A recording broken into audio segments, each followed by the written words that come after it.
Brittany, thank you so much for joining us for Bloom's Women's History Month series today. For those at home, Britini Kriner is the Foreign Trade Zone Coordinator out of our Delaware office. Brittany, why don't you tell the audience a little bit about yourself? I started with Bloom October in 2014.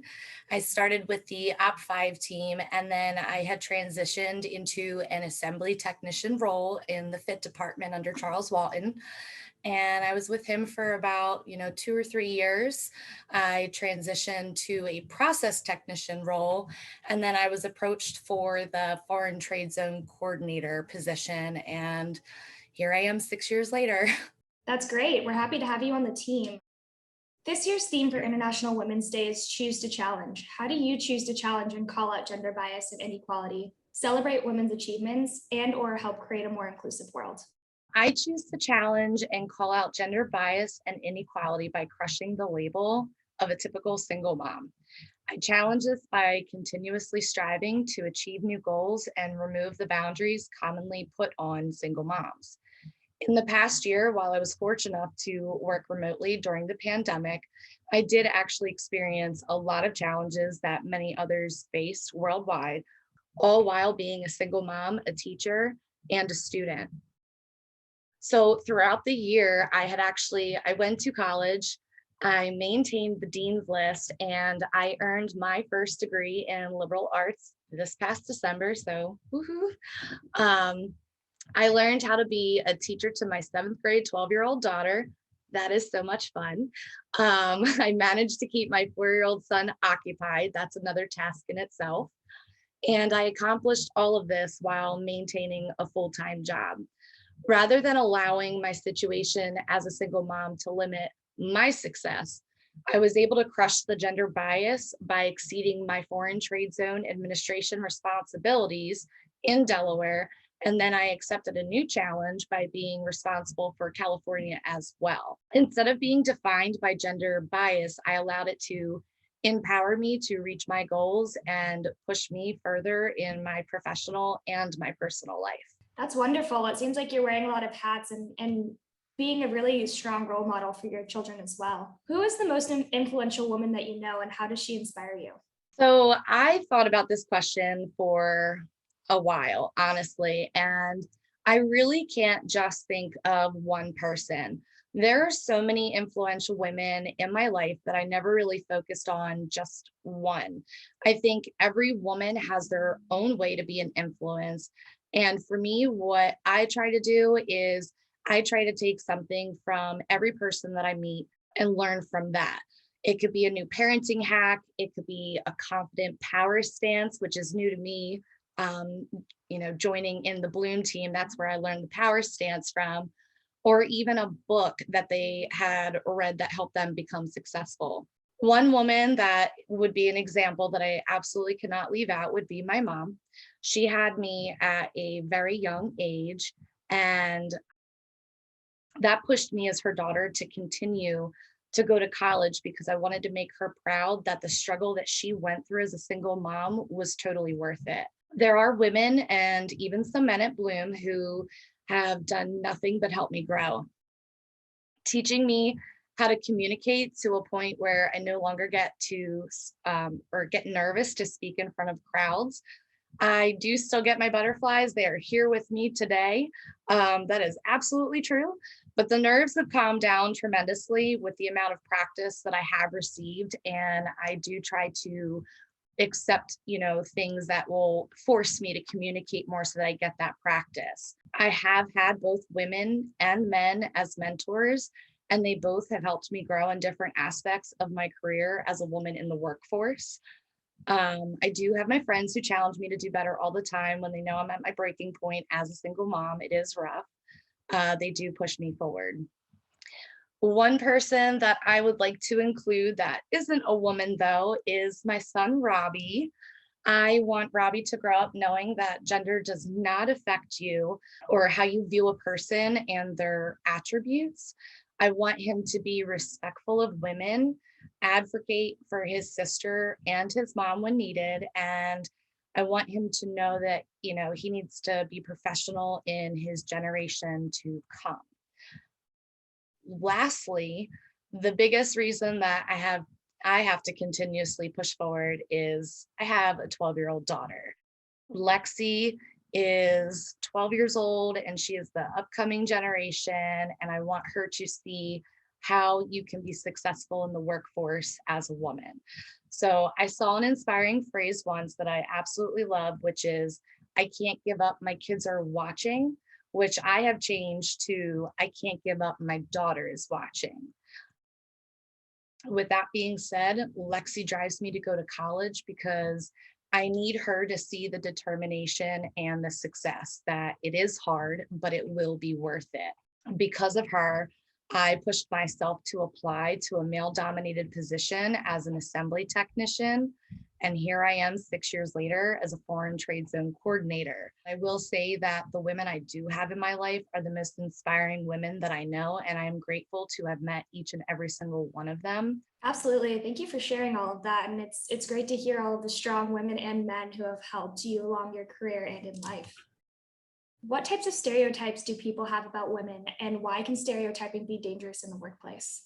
I have had my own personal experience with stereotypes of being a woman back when I worked at Radio Shack. I was young. I was about 22 years old, managing in my own store. And sometimes I'd have people walk in and just ask if there was somebody else working just because I was a woman and they had judged me, assuming that I did not know the answers to their questions. Radio Shack used to be a hobby shop where you could go to get connectors, wiring, capacitors. Patrons would come in making jokes, assuming I wasn't aware, and they would be like, "So, where can I get the flux capacitor? I need a new one." And I would respond, "Hey, I'm not really sure, but if you ask Marty McFly, I'm sure you'll be headed right in the right direction." So the conversation would then get awkward because you could tell that they felt silly at that point. It was interesting for me to watch because they really did assume that I wasn't going to have that information. Although my favorite stereotype is thinking that being a single mom is not a job in itself. This specific stereotype has become a huge part of my life now that I am working remotely. Most people don't experience the challenge of being a teacher to a 12-year-old and a distraction to a 4-year-old, all while maintaining, the day-to-day responsibilities at work. Um, Nothing screams exhaustion like being a single mom working from home during a pandemic while your daughter is TikToking in the background of your Zoom calls, and as your toddler is trying to trampoline off the wall screaming, "I want a snack," all while trying to meet your deadlines. So, with being a single mom, the workday really never ends. I think stereotyping in the workplace can overall be dangerous to your mindset because it creates unnecessary stress and tension, being consistently, undermined or assumptions of typical gender roles. Thank you for sharing that. What are some of the biggest challenges that women face today, and how will these change in the next 20 years? I think one of the biggest challenges women face today would be gender roles. I wanted to think out of the box on this one and focus on something that women could start applying to themselves today to help the success of women like my daughter for in the future. One example is the consistent thought that the male dominated profession still exists. This is actually one of the reasons that I almost didn't apply to Bloom, because in my mind, I had assumed that I would not be hired because they'd rather have a male in the position. So I was very hesitant on actually applying, in which I'm so thankful that I did apply. A while back, I attended an event that helped women in the professional atmosphere become successful in communication. Something that intrigued me and that I myself was guilty of was how women are more likely to not apply to a position because they feel inferior to the job qualifications, and how we need to learn to press on and own our accomplishments. So I feel if we continue to use the terminology male dominated, it's going to consistently stay a male dominated profession. As women, we will feel the need to not apply.